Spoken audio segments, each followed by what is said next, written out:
창세기 22장 11절부터 18절까지의 말씀을 봉독하겠습니다. 여호와의 사자가 하늘에서부터 그를 불러 가라사대 아브라함아 아브라함아 하시는지라.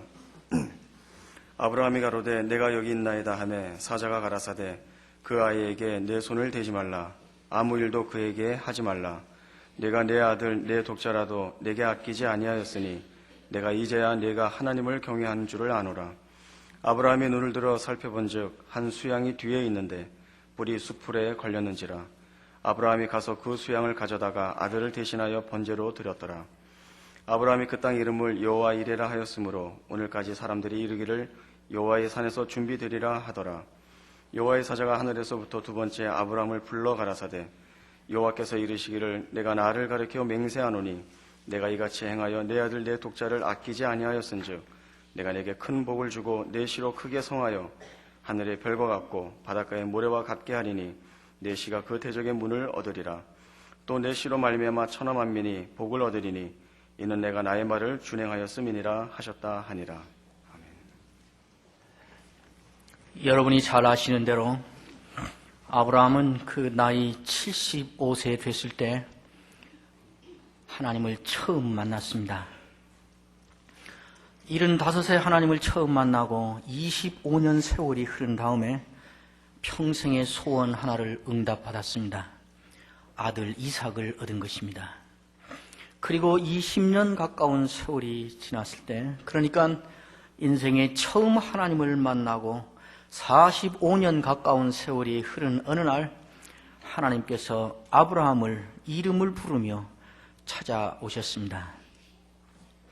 물론 처음 만나고 45년 가까운 세월 동안 한 번도 왕래도 없고 교제도 없고 그러다가 갑자기 45년 만에 찾아온 것은 아니었지만은 어쨌든 처음 하나님을 만나고 45년 가까운 세월이 지난 어느 날 하나님께서 특별히 아브라함을 이름을 부르며 개인적으로 찾아오신 것입니다.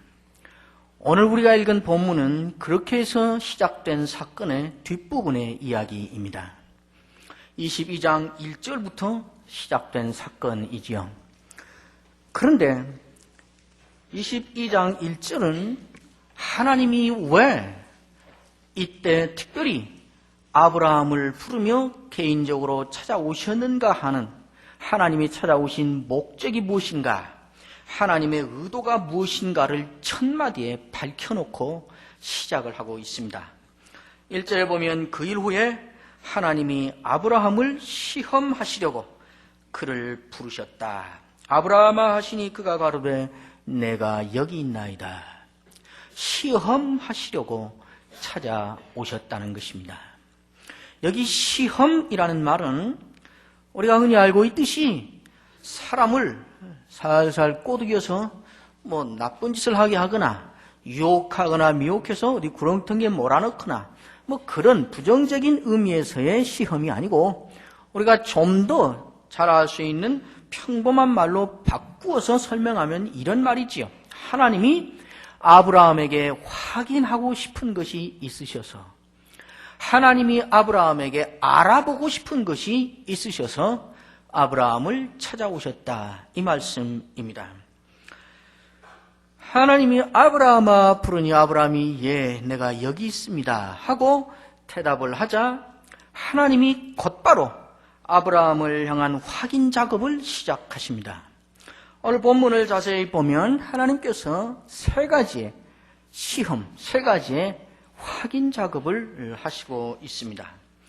하나님이 즉각적으로 첫 번째 확인 작업을 하시고 아브라함을 시험하시기 시작하는데 그것이 2절이지요.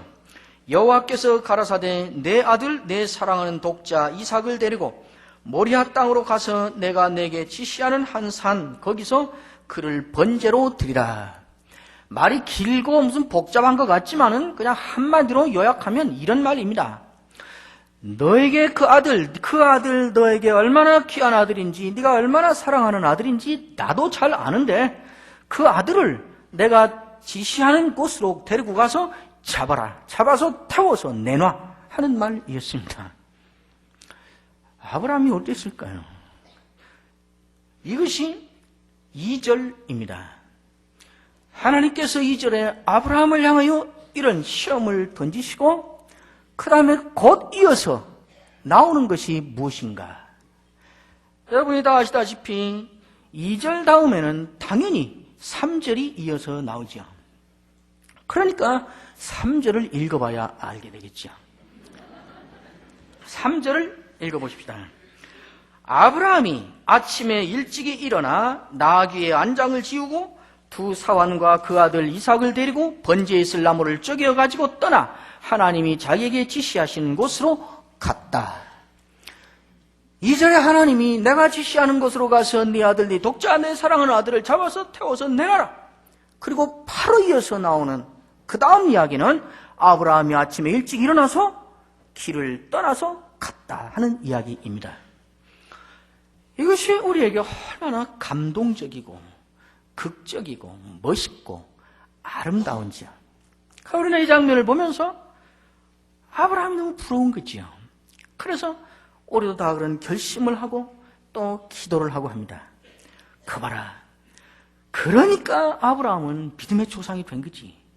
그러니까 아브라함은 큰 복을 받은 거지. 역시 될 사람은 떡잎부터 다르다니까. 그리고 우리도 아브라함처럼 하나님으로부터 무슨 명령이 주어지든지 어떤 말씀이 떨어지든지 벌떡 일어나서 순종하는 길을 가자고 그렇게 결심을 하죠. 근데 여러분 어떻게 생각하세요? 아브라함이 정말 그랬을까요? 아브라함이 하나님께 그 말씀 듣고 가서 한 잔 푹 자고 눈 떠보니 날 샜으니까 야, 날 샜다. 가자. 하나님이 알았으면 해야지. 가자. 그래서 떠났다고. 그것이 아브라함의 신앙의 진수고 아브라함의 신앙의 위대함이 거기에 있다고 그렇게 생각하세요. 마치 우리가 컴퓨터에 모든 프로그램을 입력하고 엔터키 탁 치니까 지가 그냥 쫙 가서 딱 하듯이 마치 로봇에게 소화기 지어주고 불이 활활 타는 빌딩을 향해서 들어가서 이것 터뜨려서 꺼. 그러니까 그냥 소화기 들고 저벅저벅 불타는 건물 걸어 들어가는 로봇처럼 그랬다고 생각하세요. 만약 아브라함이 그랬다면 아무런 고민도 없고 원망도 없고 불평도 없이 그냥 하나님이 하라고 했으니까 해야지. 그럼 하나님이 주셨으니까 내놓으라면 내놔야지. 아멘. 그리고 만약 가서 된 일이라면 아브라함은 하나님의 말씀을 순종하고 하나님을 경외하는 경건한 하나님의 종이기 전에 제가 생각할 때는 인간이 아닙니다. 만약 아브라함이 그렇게 했다면 아브라함은 하나님을 경외하는 경건한 신자이기 전에 자식 키우는 애비가 아닙니다. 틀림없이 그 말이 떨어졌을 때 이게 다음날 아침인지 40일 금식기도 후 아침인지 3개월 특별 새벽기도 후 아침인지 뭐 알 수 없지만은 그냥 문자적으로는 다음날 아침일 가능성이 많은데요. 그것이 뭐 다음날 아침이 아니라 한 찰나였다 할지라도 한 순간이었다 할지라도 그 순간에 온갖 복잡한 생각들이 그의 머리와 가슴을 스쳐가지 않았을까요? 하나님, 이러려고 주셨습니까? 이럴 거면 처음부터 안 주셨으면 좋은 거 아닙니까? 그랬다가 저놈을 내 손으로 죽여? 그러니 차라리 내가 죽고 저놈을 며칠이라도 더 살리지. 자살을 해버릴까? 했다가 저놈을 죽이러 이리 가느니 차라리 둘이 반대로 도망가서 하나님이 직접 죽일 때까지라도 둘이 살면 사흘은 더 살 거 아닌가? 그랬다가 아니 하나님 앞에서 이런 생각을 하다니 하나님이 누구신데 이런 생각을 해? 두려운 마음이 들었다가 여하튼 뭐 여러 회의와 원망과 불평과 방황과 두려움과 한갖 복잡한 생각이 그 마음에 들었지 않았을까요? 신학교 교수라면서 기록된 말씀만 가지고 말하지 기록되지도 않은 걸 가지고 추리소설을 쓰고 자꾸 상상을 하는가? 이건 추리소설이 아니고 정상적인 사고력과 정상적인 생활을 하며 사는 사람이라면 누구나 알 수 있는 것이고, 잠깐만 돌이켜서 이 일이 내 문제라고 생각하면, 내가 이 상황에 있다고 생각하고 이 사건을 보면 누구나 자연스럽게 드는 생각 아니겠습니까? 그래서 기록하지 않은 거지요. 그 일이 없어서가 아니라. 만약 그런 것까지 성경이 다 기록하기로 작정했으면 우리가 성경을 이렇게 못 갖고 다니까요. 지게에다 지고 다녀야지. 이 지나친 추리냐고요. 우리가 힘든 것이면 아브라함도 힘든 것입니다. 우리가 불평 생길 만한 일이면 아브라함도 불평 생기는 것입니다. 우리와 성정이 같은 사람은 엘리야만 성정이 같은 거 아니에요? 아브라함도 우리하고 똑같은 사람입니다. 그러지 않았겠어요? 그러나 아브라함은 원망도 없고 불평도 없고 두려움도 없고 회의도 없고 방황도 없고 항변도 없고 그냥 그것이 괜찮아서 그냥 그렇게 받아들여져서 그런 것이 아니고 온갖 이런 복잡한 생각과 도망가 버리고 싶은 회의와 이런 것이 있었지만은, 그러나 아브라함은 마지막 순간의 최후의 결론을 그럼에도 불구하고 하나님 편에 서기로 마지막 결론을 내린 것입니다. 이것이 아브라함의 신앙의 진수입니다. 그리고 이러한 신앙은 누구나 가질 수 있고 누구나 본받을 수 있는 것입니다. 무슨 일이 생기든지 아무렇지도 않으면 신앙이 있는 것이고, 참으로 어려운 현실에 부딪혔을 때 납득할 수 없고 이해할 수 없는 상황에 던져졌고 그러한 말씀이 주어졌을 때 왜 그러는 거야? 이럴 수 있어?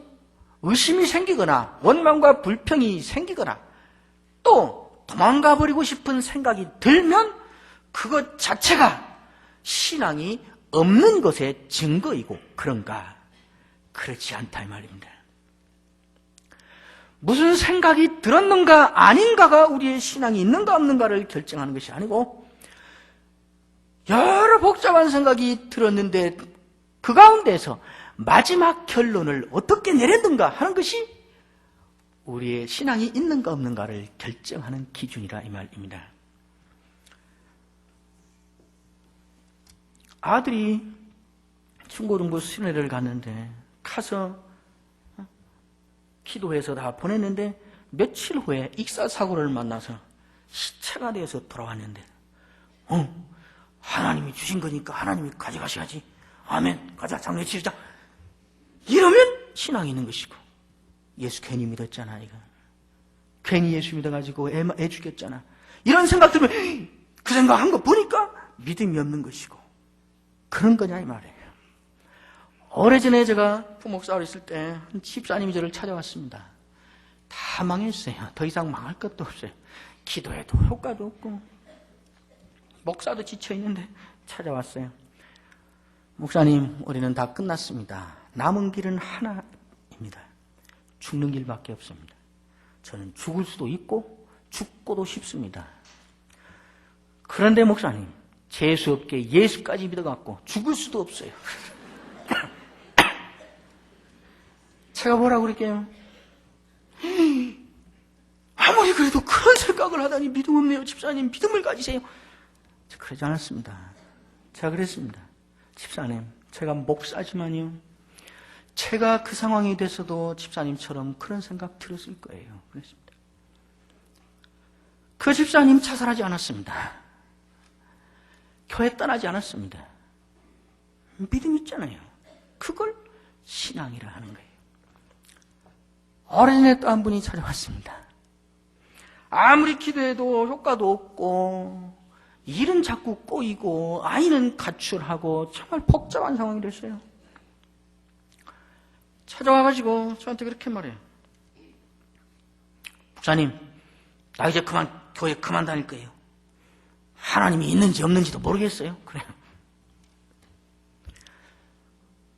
그리고 한 두어 주 안 보이더라고요. 한 2주 지난 후에 보니까 새벽마다 나와서 눈물을 쏟으며 하나님을 붙잡고 매달려서 기도하는 모습을 보았습니다.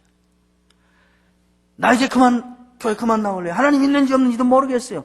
그랬으니까 그 사람은 신앙이 없는 것이 아니고, 그런 상황에서 그런 말을 안 해야 신앙이 있는 것이 아니라, 그런 말이 터져 나올 수밖에 없는 상황이지만은, 그래서 그렇게 해버리고 싶지만은, 그러나 마지막 결론을, 그럼에도 불구하고 하나님 편에 서기로 마지막 결론을 내리는 것, 그것을 가리켜 신앙이라 하는 것입니다. 아브라함의 신앙의 진수는 거기에 있었습니다. 아브라함의 신앙의 위대함은 바로 거기에 있었습니다. 왜 이렇게 할 수 있는가? 왜 떠나버리고 싶고 말아버리고 싶고, 차라리 하나님의 존재라고 하는 것이 나에게 현실적으로는 축복이 아니라 분노가 되는 그런 상황인데도 마지막 결론을 하나님 편에 서기로 그렇게 내리는 것인가? 한 가지 이유 때문에 그렇습니다. 마음이 갑자기 독해져서도 아니고, 이판사판 무슨 그래서도 아니고, 하나님 되심에 대한 확신 때문에 그런 것입니다. 하나님의 하나님 되심에 대한 믿음 때문에, 이해가 되지 않지만은, 용납이 되지 않지만은, 받아들일 수 없지만은, 하나님의 주권자이심에 대한 믿음 때문에, 하나님은 결국 좋게 하신다 하는 하나님의 선하심에 대한 믿음 때문에, 하나님은 언약을 반드시 실현하시고야만 한다는 하나님의 신실하심에 대한 믿음 때문에 그냥 교회 떠나지 않기로, 그냥 믿음을 버리지 않기로, 그냥 가면 죽을 것 같지만은 그냥 그 길을 가보기로, 그렇게 결론을 내리는 것입니다. 하나님이 아브라함에게서 확인하고 싶은 것은 이것이었습니다. 너는 그런 상황에서도 마지막 결론을, 내 편에 서기로 최후 결론을 내리는 사람인가? 너는 나에 대한 믿음 때문에, 나에 대한 신뢰 때문에, 그런 지경에서도 결국은 마지막 결론을 내 편에 서기로 결론 짓는 사람인가? 이것을 하나님은 아브라함에게서 확인하고 싶으신 것이었습니다. 이렇게 해서 이루어진 3절의 이른 아침의 출발이었습니다. 아브라함은 이렇게 함으로 하나님의 이 시험을 통과하신 것이었습니다. 하나님께서는 지금도 때때로 우리에게 이것을 확인하고 싶어 하십니다. 한쪽에는 하나님이 너 그거 따먹으면, 너 그거 먹으면 나하고 상관없어, 너 그거 따먹으면 너는 죽어, 이렇게 말씀하시는 하나님이 있고, 한쪽에는 너 그거 먹기만 하면 네가 하나님이 돼, 그거 한 번만 먹으면 네가 하나님처럼 돼, 너 그거 한 번만 하면 부도를 막을 수 있어, 너 그거 한 번만 신앙 딱 눈 감고 그냥 한 번만 덮고 그냥 하면 너는 사람을 얻을 수 있어. 한쪽에서는 너는 그거 하면 신앙인이 아니야, 너는 그거 하면 내 백성이 아니야, 하나님이 있고. 우리는 언제나 이쪽이 좋아 보여요. 먹음직스럽기도 하고 탐스럽기도 하고 아름다워 보이기도 하고 한 건 잡을 것 기회일 것 같기도 하고, 언제나 이쪽으로 가지요. 우리는 경향이 그에 향하여 있습니다. 그러나 마지막 순간에 안 돼, 부도가 날지라도 안 돼, 친구를 잃을지라도 안 돼, 시험이 떨어질지라도 안 돼, 승진을 못할지라도 안 돼, 그리고 마지막 결론은 이리 돌아서는 것입니다. 아무런 유혹 없이 그냥 처음부터 종자가 그냥 의뢰껏 하나님 쪽으로 향해지는 그런 사람은 없습니다. 그런 신앙은 없습니다. 하나님은 우리에게서 자주 우리가 그러한 사람인가를 확인하고 싶어 하십니다. 아브라함은 그 시험에 통과한 것이었습니다. 여러분도 여러분들의 자녀들도 하나님의 던지시는 이러한 시험에 통과하시기를 바랍니다. 아브라함이 이른 아침에 나귀 두 마리에 아들을 태울 짐을 싣고 나무를 싣고 아들을 데리고 사환 둘을 데리고 길을 떠났습니다. 3일 길을 가고 있습니다. 하나님 아무 말씀이 없어요. 묵묵부답이에요. 3일 길을 가서 산 밑에 이르렀습니다. 산 밑에서 아브라함이 나귀에 실었던 나무짐을 들어서 이삭에게 지우고 짐승과 사환 둘은 산 밑에 내려놓고 둘이서 산을 올라갑니다. 아들 이삭은 잠시 후에 자기가 타 죽을 나무를 제 등에 지고 아버지 아브라함은 잠시 후에 자기가 자기 아들을 죽일 불과 칼을 손에 들고 가슴에 품고 산을 올라갑니다. 여러분, 이건 절대 추리가 아닙니다. 본문에 있는 그대로입니다. 어떤 사람은, 어떤 주석가는 이 대목을 놓고 그렇게 말했습니다. 보아라, 이것이 바로 잠시 후에 자기가 달려 죽을 나무 십자가를 제 등에 지고 산을 올라가는 아들 예수와 잠시 후에 자기의 친독생자들을 자기 손으로 죽이려고 그 아들 옆을 같이 걸어 산을 올라가는 아버지인 하나님의 모습이 아니겠느냐. 저도 그렇게 생각합니다. 그러니까 여하튼 잠시 후에 지가 타 죽을 나무를 제 등에 진 아들 이삭과 잠시 후에 자기 생명보다 귀하게 여기는 아들을 제 손으로 죽일 불과 칼을 손에 가진 아버지 아브라함 둘이서 산길을 올라가는데 하나님으로부터는 여전히 묵묵보다 아무 말이 없습니다. 산에다 올라갔습니다. 산에 올라가서 단을 쌓고 나무를 들어놓았습니다. 그래도 여전히 침묵. 하나님은 도대체 계시는지 안 계시는지, 도대체 이런 것을 아시는지 모르시는지 침묵입니다. 아브라함이 자기의 아들을 산채로 잡아서 수족을 묶어서 나무에 올려놨습니다. 여전히 하나님으로부터는 어느 사인도 없습니다. 아브라함이 드디어 칼을 뽑아서 이삭을 죽이기 위하여 칼을 내리쳤습니다. 그 순간에 하나님께서 다급하게 아브라함을 부르며 나타났습니다. 아브라함아, 아브라함아, 그 아이에게 내 손을 대지 말라. 아무 일도 그에게 하지 말라.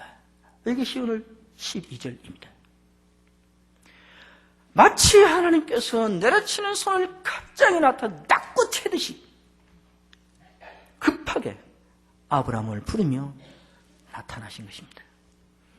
하나님이 아브라함에게서 확인하고 싶으신 것 두 번째가 바로 이것이었습니다. 너는 실제로 그렇게 하는 사람인가? 너는 정말 그렇게 행동으로, 삶으로 그렇게 하는 신앙의 소유자인가? 오늘날 너무나 많은 신자들이 구호를 멋있게 외치고 각오를 비장하게 하면 그것이 바로 신앙 좋음의 증거라고 착각하며 사는 경우가 있습니다. 그러나 때때로 우리의 신앙이 멋진 구호와 비장한 각오를 만들어낼 때가 간혹 있기는 하지만은, 그러나 멋진 구호와 비장한 각오 자체가 언제나 신앙인 것은 아닙니다. 그것은 별개입니다. 하나님께서 아브라함아, 아브라함아 부르고 나타나서 때려치는 손을 낙구치는 그 장면을 저는 가끔 혼자 앉아서 생각해보고 떠올려보고 묵상하곤 합니다. 그럴 때마다 아브라함아, 아브라함아 하고 부르시는 그 음성이 저에게는 꼭 그렇게 들려요. 됐다, 됐어, 그러는 것 같아요. 너는 멋진 구호와 비장한 각오로 때우는 사람이 아니라 실제로 너의 손과 발로, 실제로 너의 입술로, 실제로 너의 삶으로 너는 하나님을 믿는 사람이라는 것을 행하고 사는 사람인가? 하나님이 때때로 우리에게 그것을 확인하고 싶어 하실 때가 있습니다. 하나님이 아브라함에게 확인하고 싶으신 것, 아브라함을 시험해서 알아보고 싶은 것이 이것이었고, 칼을 들고 손을 내침으로 아브라함은 이 시험에 통과한 것이었습니다. 오늘날도 하나님께서는 우리에게 네가 나를 그렇게 믿고 있다고? 너는 나를 믿는 자라고? 너는 내가 너에게 가장 귀한 존재라고? 너는 나를 위해서 목숨이라도 내놓을 수 있는 사람이라고? 어디? 내가 귀로가 아니라 눈으로 볼 수 있게 해달라고 확인하고 싶어 하실 때가 있습니다. 하나님이 430년 동안 애굽에서 종로로 하던 이스라엘 백성을 처음 데리고 나올 때는 이들에게 어떻게 하셨는가? 처음 나왔습니다. 나와서 막 하는데 바로가 마음이 변했습니다. 그래서 노동력이 다 잊어버리니까 또 아까우니까 다시 잡아라 그랬습니다. 뒤에서 군사가 잡으러 쫓아왔습니다. 이스라엘 백성이 애굽을 나와서 길을 가고 있습니다. 그래서 빨리 도망가야 되는데 앞에 바다가 가로막고 있었습니다. 홍해가 가로막았습니다. 진퇴양난이었습니다. 이때 하나님은 어떻게 하셨는가? 출애굽기 15장 16절에 보면 모세에게 너는 지팡이를 들고 바다를 향하여 손을 내밀어라. 그러면 바다가 갈라질 것이고 갈라진 바다를 건너서 가라 그러셨습니다. 모세가 바다를 향하여 지팡이를 내밀었습니다. 바다가 갈라졌습니다. 모든 백성들이 보았습니다. 자, 바다 갈라졌지? 들어가도 안 죽지? 마른 땅이지? 그럼 괜찮지? 건너. 그래서 건넜습니다. 그 장면을 이렇게 해석하는 것을 제가 20년도 더 전에 박영선 목사님한테 배웠어요. 너무 감동을 받아서 지금 3, 4년 후에 제가 써먹는 거예요. 그렇게 건넜습니다. 갈라놓고 확인시키고 괜찮다는 것을 확인시키고 건너가게 한 것입니다. 그리고 40년 세월이 지났습니다. 40년 동안 이스라엘 백성은 하나님이 어떻게 훌륭하신지, 하나님이 얼마나 뛰어나신지, 하나님이 어떻게 우리 편이신지, 하나님이 어떻게 전능하신 분인지를 숱하게 체험했습니다. 어느 성가대가 부른 것처럼 낮의 해와 밤의 달이 해하지 못하게 하는 하나님의 힘을 경험하며 지내갔습니다. 목말라 죽겠다고 그랬더니 반석에서 분수가 쏟아져 나와서 물을 마시고, 배고프고 고기 먹고 싶다고 그랬더니 바다에 쏟아지고, 평생을 싸움으로 단련된 사람들이 길을 막고 죽이려 하는데 지도자 가서 손만 들고 있었더니 저들이 다 망해버리고, 이런 일들을 통해서 하나님이 얼마나 확실하게 우리 편이신가, 하나님이 얼마나 능력이 많으신 분인가, 하나님이 어떻게 우리를 사랑하시는가, 하나님이 우리에게 주신 약속이 그러므로 얼마나 확실하게 실현될 것인가 하는 것들을 숱하게 체험했습니다. 그리고 40년 세월이 지났습니다. 드디어 젖과 꿀이 흐르는 땅, 크고 광대한 땅, 그거 하나 보고 40년을 지내왔던 그 땅이 강저편에 있게 됐습니다. 그런데 이번에는 또 나올 때도 가로막더니 들어가려니까 또 강이 가로막아요. 들어가려니 이번에는 요단강이 가로막았습니다. 그러나 이번에는 작전 명령이 아주 희한합니다. 여호수아 3장에 보면 하나님께서 이렇게 말씀하십니다. 너희가 요단에 이르거든 요단에 들어서라. 그래요. 나올 때는 430년 종노릇만 하고 하나님을 경험할 틈도 없고, 이렇게 한 사람 나올 때 강이 가로막으니까 갈라놓고 괜찮지? 건너. 이러신 하나님이 이제는 약속의 땅에 들어가려는데 요단강에 이르거든 들어서 그러시는 거예요. 가장 물이 많은 그 몸에 거두는 시기에 요단에 들어서면 어떻게 될까요? 물귀신 되는 거죠. 영화를 보건 드라마를 보건 물이 출렁출렁 바다가 충출렁한데 그냥 거기 들어서 걸어 들어가는 사람은 큰 시련을 당해가지고 죽기로 작정한 사람 외에는 아무도 안 들어가더라고요. 무슨 말일까요? 이제는 요단에 들어서라는 말로 너희가 나를 어떻게 믿고 있는지, 너희가 나를 얼마나 믿고 있는지를 보이라는 것입니다. 하나님이 때때로 오늘 우리에게도 너는 정말 그렇게 하는 사람인가, 그렇게 행하는 사람인가 확인하고 싶으시고 알아보고 싶으셔서 우리를 시험하실 때가 있습니다. 아브라함은 칼을 그 자식을 향하여 내리침으로 그 시험에 통과했습니다. 우리와 우리의 자녀들이, 여러분들이 이 시험에 통과하시길 바랍니다. 마지막 세 번째 하나님이 아브라함에게서 확인한 것은 무엇이었는가?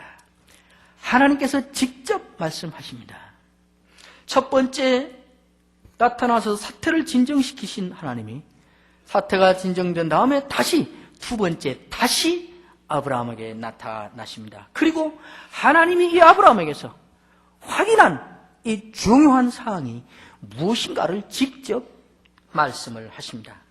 15절에 보면 여호와의 사자가 하늘에서부터 두 번째 아브라함을 불러 가라사대 여호와께서 이르시기를 내가 나를 가리켜 맹세하노니 내가 이같이 행하여 내 아들 내 독자를 아끼지 아니하였은지. 하나님이 확인한 것은 무엇이었는가?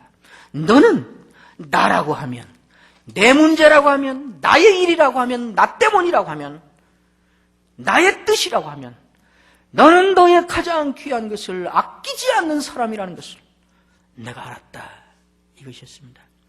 이것은 얼마나 귀한 하나님의 확인이 있는지 사실은 처음에 나타나셨을 때도 이 말씀을 아주 중요하게 하셨습니다. 12절에 보면 그 아이에게 내 손을 대지 말라, 아무 일도 그에게 하지 말라. 그리고 하시는 말씀이 네가 내 아들 내 독자라도 내게 아끼지 아니하였으니 내가 이제야 네가 하나님을 경외하는 줄을 아노라. 이것이 하나님이 확인한 것이었습니다. 하나님이라고 하면, 하나님 때문이라고 하면, 하나님의 뜻이라고 하면, 하나님의 일이라고 하면, 하나님의 말씀이라고 하면, 하나님의 작정이라고 하면, 하나님의 나라 때문이라고 하면 너의 가장 귀한 것을 아끼지 않는 사람이다. 너는 그런 사람이라는 것을 이제 내가 확인했다 하는 인정이었습니다. 이것을 가리켜 헌신이라 하지요. 헌신은 투자와는 판이하게 다릅니다. 투자는 무엇인가? 아끼지 않고 내놓는 건 똑같습니다. 외형은 똑같은데 아끼지 않고 내놓고 드리는 동기와 목적이 다릅니다. 내가 이렇게 아끼지 않고 드리는 것에 대한 반대의 급부에 대한 조건을 전제로 하는 것이면 그것은 투자입니다. 그러나 내가 이렇게 하면 뭘 줄 건데 하는 반대의 급부에 대한 조건이 없이 아끼지 아니하고 내놓는 것, 드리는 것을 가리켜 헌신이라고 합니다. 그러니까 결국 헌신이라고 하는 것의 그 본질은 무엇인가? 사랑입니다. 왜 아끼지 않고 주게 되지요? 왜 부모가 자식에게 아낌없이 주게 되지요? 사랑하기 때문입니다. 사실은 자기의 아들을 아끼지 아니하고 내놓은 것은 아브라함이 처음이 아니었습니다. 가장 먼저 자기의 아들을 아끼지 아니하고 내놓은 분은 하나님 자신이었습니다. 그리고 하나님은 왜 자기 아들을 아끼지 아니하고 자기 아들을 내놨는가? 성경은 여러 곳에서 이렇게 이야기합니다. 로마서 5장 8절 한번 우리 같이 찾아 읽어보겠습니다. 신약성경 245페이지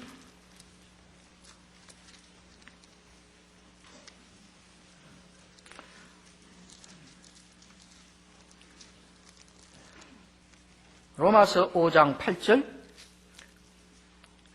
우리가 아직 죄인 되었을 때에 그리스도께서 우리를 위하여 죽으심으로 하나님께서 우리에게 대한 자기의 사랑을 확증하셨느니라.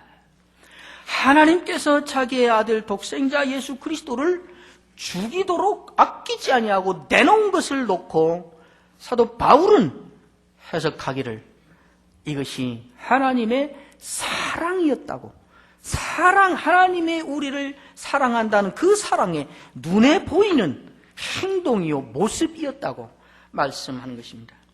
요한일서 4장 9절은 하나님의 사랑이 우리에게 이렇게 나타난 바 되었으니 하나님이 자기의 독생자를 세상에 보내심은 저로 말미암아 우리를 살리려 함이라. 우리를 사랑한 것의 증거가 이것이었다고 말씀하는 것입니다. 하나님은 아브라함에게서 아끼지 아니하고 내놓는 그 모습을 보고 너는 욕심이 없는 사람이라는 것을 확인한 것이 아니고, 너는 마음이 너그러운 사람이라는 것을 확인한 것이 아니고, 너는 나를 사랑하는 사람이라는 것을 확인한 것이었습니다. 이것을 확인하고 하나님이 얼마나 감동하셨는지 덧붙여서 말씀을 하십니다. 16절에 가라사대 여호와께서 이르시기를 내가 나를 가리켜 맹세하노니, 그리고 17절에 내가 네게 큰 복을 주고 내 씨로 크게 성하여 하늘의 별과 같고 바닷가의 모래와 같게 하리니 내 씨가 그 대적의 문을 얻으리라. 또 내 씨로 말미암아 천하 만민이 복을 얻으리니 이는 내가 나의 말을 준행하였음이니라. 이렇게 가만히 이 장면을 보시면요, 하나님이 얼마나 감동하시고 흥분하셨는가 하는 것이 너무 생생합니다. 내가 나를 가리켜 맹세하는데 내가 이런 일들을 너에게서 확인하도록 확인시켜준 너를, 나의 이 시험을 통과한 너를 내가 크게 복을 주겠다. 그 복을 확실하게 하기 위해서 자기를 가리켜 맹세하면서 약속했다. 오랜 세월이 지난 후에 히브리서 기자는 히브리서 6장 13절에 이 모리아 산에서 있었던 이 사건을 떠올리면서 이렇게 말하고 있습니다. 히브리서 6장 13절에 하나님이 아브라함에게 약속하실 때에, 이때를 말하는 것입니다. 가리켜 맹세할 자가 자기보다 더 큰 이가 없으므로 자기를 가리켜 맹세하여 가로되 내가 반드시 너를 복주고 복주며 번성케 하고 번성케 하리라. 이 말씀을 보면 하나님께서 이 시험을 하신 후에 이 시험을 통과한 아브라함을 놓고 복을 주시고 싶으신데, 그래서 큰 복을 약속하시는데 이 복은 반드시 이루어지고 틀림없이 실현된다는 것을 보증하시고 싶으신 거예요. 그래서 요즘 말로 말하면 담보를 제공하고 싶은 거예요. 근데 담보를 주는데 가능하면 큰 담보를 주고 싶은 거예요. 그래서 확실하다는 것을 확실하게 하고 싶어서 500만 원 빌리고 5천만 원짜리 전세 문서 주는 거하고 50억짜리 땅 문서 주는 거하고 뭐가 더 확실해요? 확실하잖아요. 그러니까 하나님이 내가 너에게 약속하는 이 복은 틀림없다 하는 것을 확실하게 하기 위해서 담보를, 가능하면 큰 담보를 찾아 나서신 거예요. 그래서 결국 가장 큰 담보를 찾았는데 그게 하나님 자신이었다는 거예요. 그래서 하나님이 자기 자신을 담보로 내놓고 복을 약속하십니다. 하나님이 아브라함에게 이 복을 약속하실 때에 가리켜 맹세할 자가 자기보다 더 큰 이가 없으므로 자기를 가리켜 맹세하여 가로되 내가 반드시 너를 복주고 복주며 번성케 하고 번성케 하리라. 하나님이 우리에게 시험을 던지시고 우리에게서 우리의 신앙이 어떠한 신앙인가를 확인하고자 하실 때 그 다른 손 뒤편에는 자기 자신을 담보로 제공하면서 약속하시는 놀라운 축복들을 잡고 계신다는 사실을 기억할 필요가 있습니다. 하나님의 이 시험에 우리가 우리의 자녀의 자녀들이 통과하고 하나님이 자신을 담보로 제공하며 약속하시는 놀라운 축복들을 받아 누리는 멋진 신자들이 되기를 주의 이름으로 축원합니다. 기도하겠습니다. 하나님 감사합니다. 하나님 우리를 어떻게 사랑하시는지, 하나님이 어떻게 우리를 신뢰하시고 끝까지 기다려주시는지 잘 알면서도 우리는 끝까지 하나님을 신뢰하지도 못하고 믿지도 못하고 변덕을 부릴 때가 많습니다. 그럼에도 하나님 아십니다. 우리의 마음의 품은 중심이 하나님을 향하기를 원하며 너무 힘들고 복잡해서 아무렇게나 말을 쏟아놓을 그 순간에도 사실은 하나님을 붙잡고 싶어하는 중심을 가지고 사는 사람들인 것을 하나님이 아십니다. 우리에게 믿음의 믿음을 더하여 주시고 하나님이 우리에게 확인하고 싶은 것이 있으셔서 우리를 시험하실 때에 우리도 그 시험을 통과하게 하여 주옵소서. 예수님의 이름으로 기도하옵나이다. 아멘.